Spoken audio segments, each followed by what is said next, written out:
presentar tiene relación con los árboles de mínima expansión.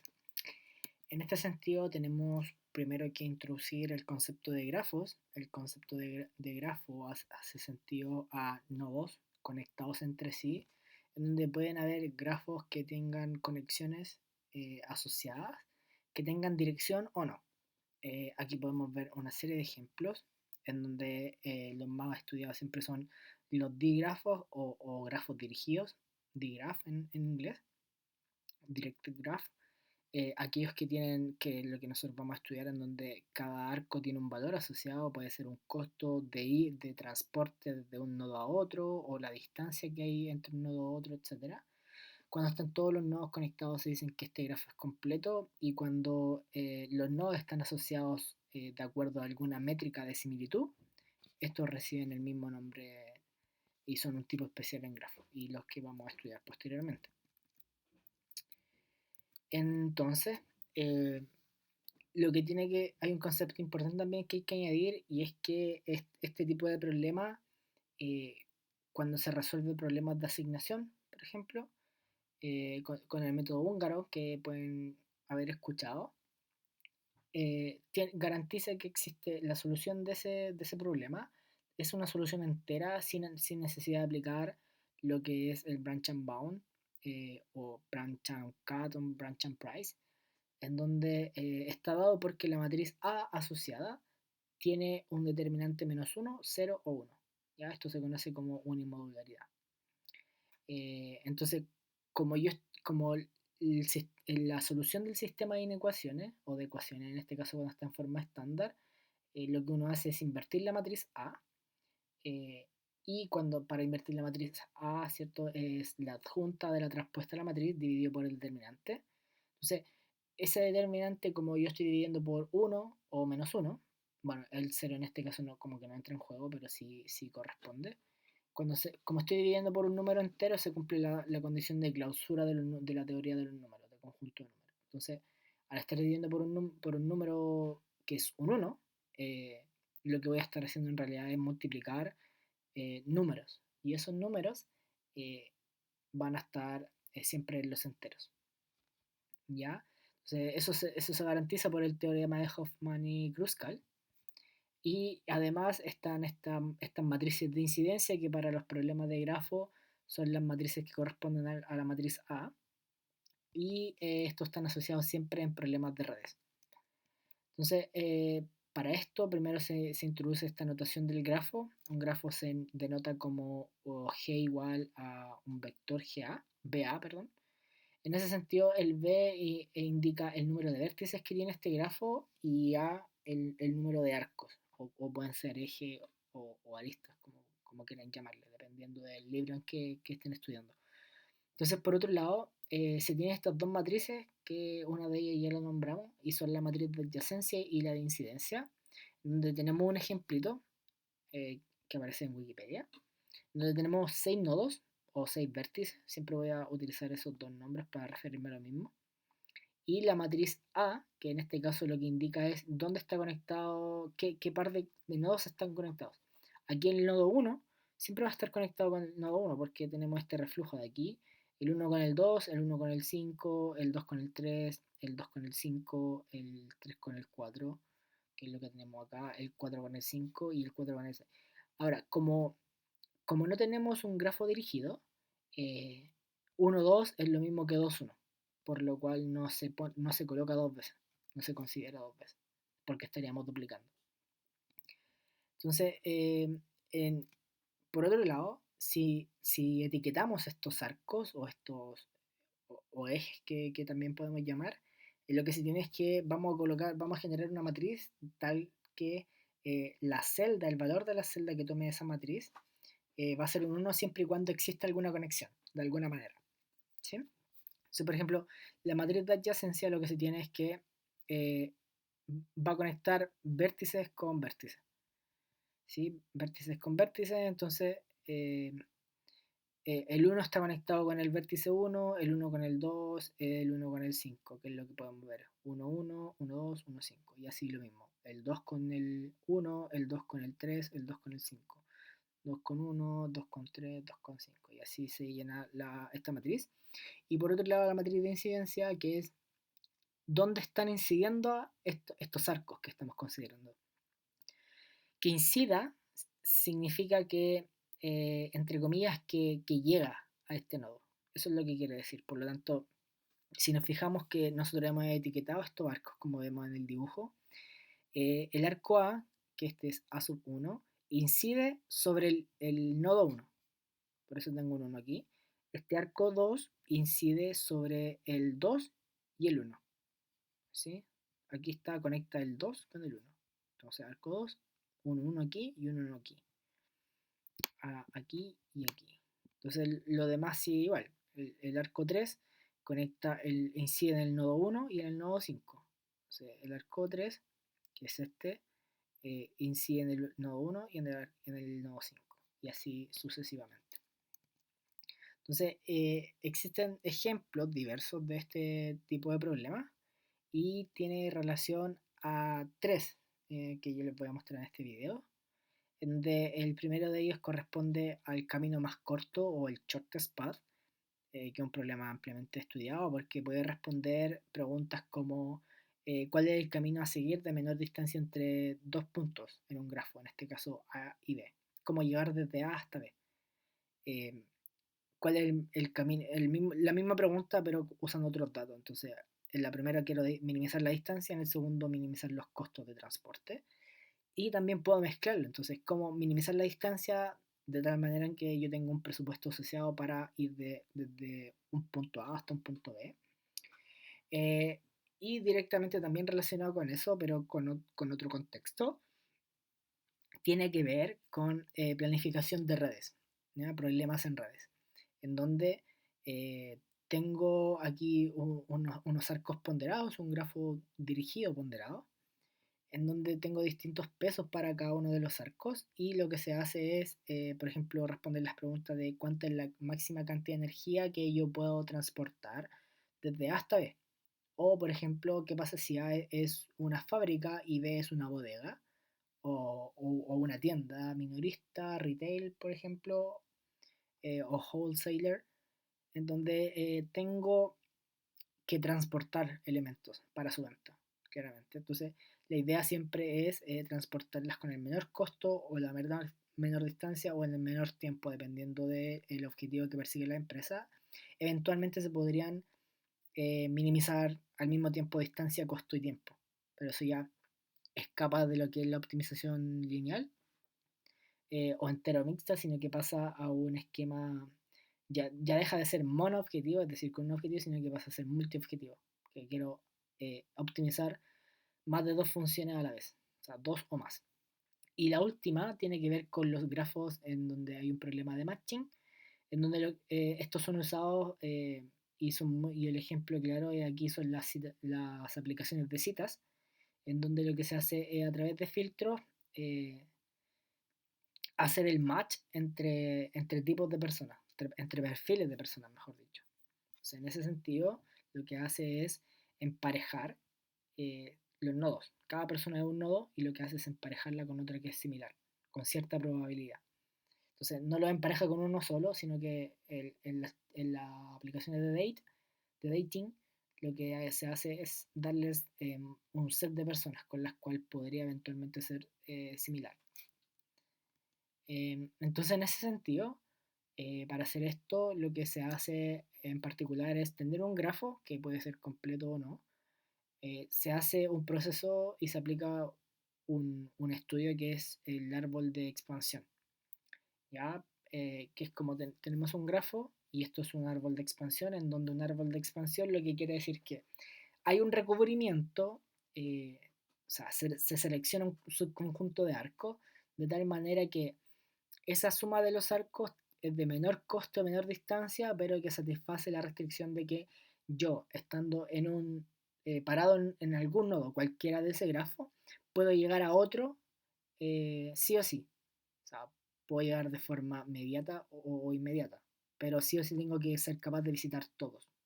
Tienen que estar todos mis nodos conectados, de alguna manera. ¿Ya? Pero esos arcos la suma de esos arcos tiene que ser de mínimo coste. Ahora, ese modelo tiene las siguientes restricciones. Puedo minimizar costo, distancia, tiempo, lo que sea, pero tiene asociadas estas restricciones en donde lo que se hace aquí es formar aquí en las incidencias de lo que corresponde al conjunto S, en donde el conjunto S son todos los subconjuntos de nodos posibles de conformar en el grafo completo. Todos los conjuntos que tengan a lo menos un elemento, ¿ya? Y eso tiene que ver con que cuando tengo un elemento, la cardinalidad de ese subconjunto es 1, por lo tanto eso tiene que ser menor o igual a 0. Por lo cual ahí tiene que haber 0 salidas. Lo mismo con todo esto, después cuando tenga 2, voy a tener que tener una salida máximo y así sucesivamente. Y lo mismo acá, en donde se tiene que satisfacer que la, la, la cantidad de incidencias de un nodo tiene que ser igual a la cantidad de nodos menos 1. Eso quiere decir que yo de un nodo tiene que ser incidente a lo más b menos 1 arcos de la cantidad de nodos que yo tengo en mi grafo, y eso quiere decir que yo podría ir eventualmente a todos los grafos, o sea, a todos los nodos del grafo. Por eso es que yo no me puedo devolver donde estoy parado actualmente porque no tiene ningún sentido. Y eso es un problema binario, ¿cierto? Ahora, ¿por qué aquí se declara que es mayor o igual a 0? Es por este concepto de unimodularidad que habíamos presentado al principio. Pero esta solamente la primera restricción lo que hace es crecer exponencialmente a medida que tenga muchos nodos, porque recuerden que este conjunto S corresponde a todos los subconjuntos de nodos que puedo ser capaz de encontrar aquí. Y eso lo vuelve caro. Afortunadamente se tienen dos algoritmos por excelencia que generan estos árboles de expansión, y en particular árboles de mínima expansión porque trabajan con costo o tiempo o distancia, por lo cual el primero es el algoritmo de Kruskal, en donde lo que se hace es del grafo elegir aquel arco que tenga la menor longitud e iterar sobre esta idea, siempre evitando los ciclos, ¿ya? Y finaliza cuando están todos los nodos insertados en mi árbol de mínima expansión, o yo puedo llegar a través de cualquier nodo a otro. Entonces un ejemplito de esto tiene que ver con la siguiente red, en donde se puede ver que se selecciona este arco que conecta el nodo 7 con el 8, que tiene un valor de 1, y posteriormente lo que se tiene que seleccionar es estos dos, porque tienen un costo 2. Ahora, ¿puedo seleccionar ambos dos al mismo tiempo? Bueno, básicamente uno selecciona uno y después el otro, pero en un mismo paso puedo hacer los dos. La idea de esto es que puedo seleccionarlos dado que no tengo ningún ciclo formado, como vemos en el video de abajo. Y luego se prosigue con los arcos de coste 4, que los puedo añadir los dos al mismo tiempo, nuevamente por la misma razón, porque no forman un ciclo. Ahora, en esta idea ya de este árbol que hemos estado haciendo aquí a medias, eh, debo eliminar, para no confundirme, ese arco, porque si de incluirlo, que no sabemos aún si es que lo van a incluir o no, va a formar un ciclo. Un ciclo es cuando puedo ir y volver a un nodo. Entonces, eso es un ciclo y tengo que eliminarlo. Entonces, acá el que le prosigue en valor corresponde a estos 7 de acá. Pero si se fijan, si junto el nodo 8 con el 9, voy a formar un ciclo de este grande. Entonces selecciono solamente el otro. Tal como muestra la imagen, lo mismo aquí pasa con el 15, donde se elimina puesto que formaría un ciclo. Y se sigue seleccionando acá. Hay que tener cuidado aquí que podría elegir cualquiera de los dos, pero no los dos, porque si selecciono los dos, voy a tener un ciclo aquí grande. Entonces tengo que elegir uno de los dos. Y eso se elige de forma aleatoria. O sea, podría haber elegido cualquiera de los dos y entregar la misma función objetivo. Entonces, se selecciona desde arriba en este caso, y se debe proseguir. Aquí claramente este no se puede elegir porque vamos a tener un ciclo, como lo muestra la imagen de acá. Y por lo tanto, se sigue seleccionando la siguiente, que es el de acá, porque es menor al 11, y queda este árbol de mínima expansión con una función objetivo de 39 que corresponde a la suma de las ponderaciones de los arcos. Eventualmente se fijaron y recuerdan que en la lámina anterior lo que se hizo fue elegir entre estos dos 9. Aquí como hay un desempate, lo que quiere decir es que en realidad voy a tener otro árbol de mínima expansión, pero el árbol de mínima expansión va a tener el mismo valor objetivo, o sea, no va a cambiar. Y eso es algo que se da mucho en programación entera. Eso quiere decir que esta conexión de aquí no iría, e iría a la de acá. O sea, esa vale 9 y esa vale 9, por lo tanto, si la reemplazo, no me voy a mover del valor objetivo, pero sí de la configuración que me entrega ese valor objetivo. Cuando se hace prim, prim lo que hace es llegar al mismo objetivo y eventualmente al mismo árbol, pero lo que se hace es elegir un nodo aleatorio de toda la red e ir conectándolo a través de los menores costos y siempre evitando estos ciclos para que no se genere un reflujo y se repite hasta que se logre el mismo objetivo y se satisfaga esa restricción de que tienen que estar todos los nodos interconectados entre sí de forma inmediata o inmediata. O sea, mismo ejemplo, pero ahora con el algoritmo de Prim, en donde se selecciona un nodo de forma aleatoria. Aquí la elección es inteligente porque parto con uno que el arco incide y ese arco corresponde al de menor costo, por lo cual ahora como tengo este añadido, lo que pasa es que debo conectar a ese árbol que tengo actualmente, tengo que conectar a otras partes con el menor costo. O sea, en este caso, yo podría haber elegido el arco que va de 1 a 8, el de 2 al 8, el del 8 al 9, el del 7 al 9 o el del 6 al 7. ¿Sí? Porque están todos conectados a ese.